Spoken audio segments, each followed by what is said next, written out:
Hey guys, how's it going? Hope you are doing well. We are back in Minecraft and today I've got a pretty cool idea to share with you. So beacons. Beacons are pretty cool. Everyone likes beacons because they're very helpful. But here's the thing. I think that beacons could actually do a lot more. So here's my idea on how to improve beacons and make them a lot better. So the first thing I'd like to tackle is that I don't really like how beacons are built. Mainly because I think it's a little bit messy, and here's what I mean. So of course, if you want to build a beacon, you need to build one of these pyramids, and this can be made out of iron, gold, emerald, or diamond. And the issue here is the block you choose to use has absolutely no impact on the beacon itself. And why is that a problem? Well, obviously iron and diamond are not worth the same value. Iron is a lot more common, and diamond is a lot more rare. So what this means is that whilst you can build a pyramid out of diamond, there's basically no point whatsoever because it has no impact. Why would you use a really rare block when you can just use a common block like iron? And the same applies to when you're actually trying to activate the beacon. You can choose between these four ores, but they don't have the same value. And that doesn't really make sense to me. So we're going to make the composition of the beacon matter. And to do that, what we have to do is we have to remove all of this. So no more powers, and no more cost. But don't worry, we're going to bring these back in a moment. But in their place, what we're going to bring instead is 4 new categories. Iron, gold, emerald, and diamond categories. So a completed pyramid requires 164 blocks. We're going to take this number and we're going to convert it to a pool of points.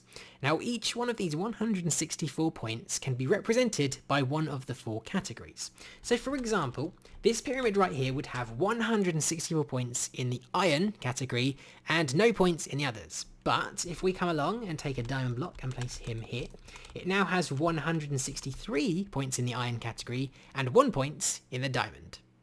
Okay, so how exactly does all of this piece together?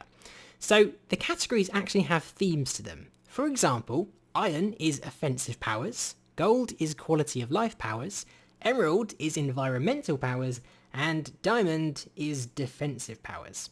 So here's how it works. Each category has a number of tiers, so tier 1, tier 2, tier 3, etc.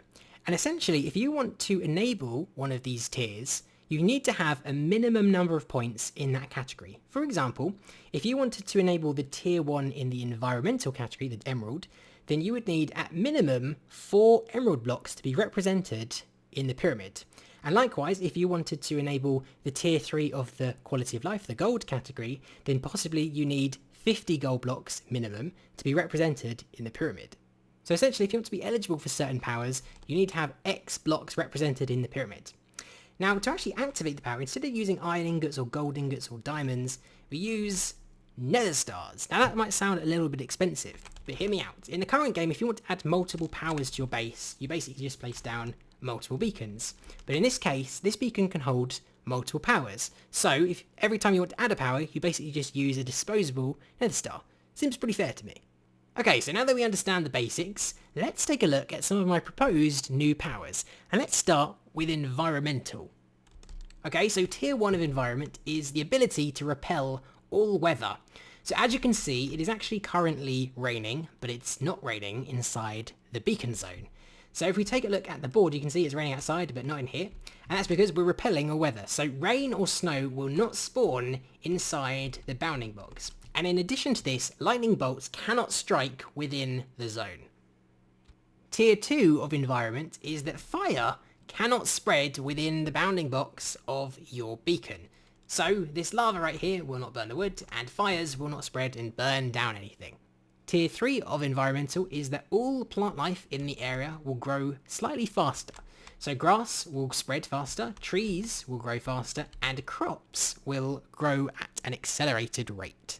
Tier 4 of environmental is that all domesticated animals bred in captivity that are within the bounding box of the beacon will become considerably more calm. So they'll make a lot less noise, they won't try to escape, they'll stay in relatively the same position, they require less time to breed, and also they will grow slightly faster. Tier 5 of the environmental category is that monster spawning conditions have changed. So monsters can now only spawn in light level 4 and under, down from light level 7 and under. What this means is your area is significantly safer and you don't need to place quite as many torches down. Okay, so let's move on to the quality of life improvements. Now this actually remains much the same of what we usually expect from beacons. So the tier 1 is speed, tier 2 is jump boost, and tier 3 is haste.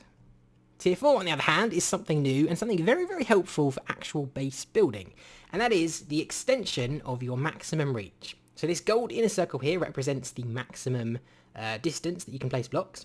But if you activate this power, you can extend your reach by 2 blocks. Okay, so next let's move on to the offensive powers, and I think this is where it gets interesting because currently there's not really many ways to actually protect your base from foreign threats, and I think that's where the game could really improve. So tier 1 again is pretty simple, it's just the strength buff, but it's been moved into the offensive category. Tier number 2 will bless you with an attack cooldown, so you can attack people faster in your area.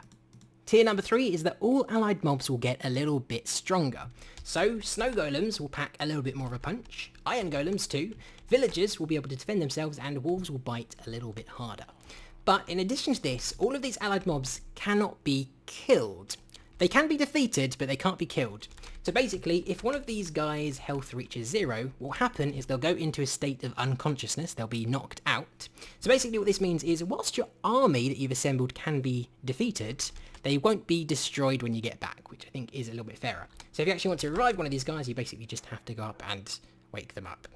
Tier number 4 is that the beacon becomes a passive sentry. So if an unauthorized guest, such as this creeper or an enemy player, enters your base, this beacon will try to periodically shoot it down until it is dead. This is great because it basically offers you an offensive capability whilst you're possibly not in the base, or even on the server. Okay, so let's move on to the defensive category, the diamond category. Now the tier 1 is basically just the resistance status effect, so anyone in the area will get resistance and will be a little bit tougher. Okay, so the next tiers will actually place a shield around your entire base. So here's what they do. The second tier is that the shield will offer projectile protection. So arrows will fail to penetrate the shield 50% of the time, whereas ender pearls can never penetrate the shield. Tier number 3 is that you are now safe from aerial attacks. People flying in with elytra will crash into the shield. Tier number 4 is that mob griefing is disabled within the boundaries of your base. So creepers will not damage the terrain when they blow up, endermen cannot pick up blocks, and in addition to this, any TNT that is set off within the boundary blocks will not damage the terrain either. Tier number 5 is that any intruder in your zone will be given mining fatigue, so it takes longer to break blocks, but in addition to this, block placement is also nerfed, so you can only actually place blocks every 5 seconds, so there's a cooldown on block placement. So guys, that is my idea. I would love to know your thoughts on it, maybe you have your own ideas to add to it. I tried to tailor these powers to the base building aspect of Minecraft to encourage and reward people for setting up a permanent home.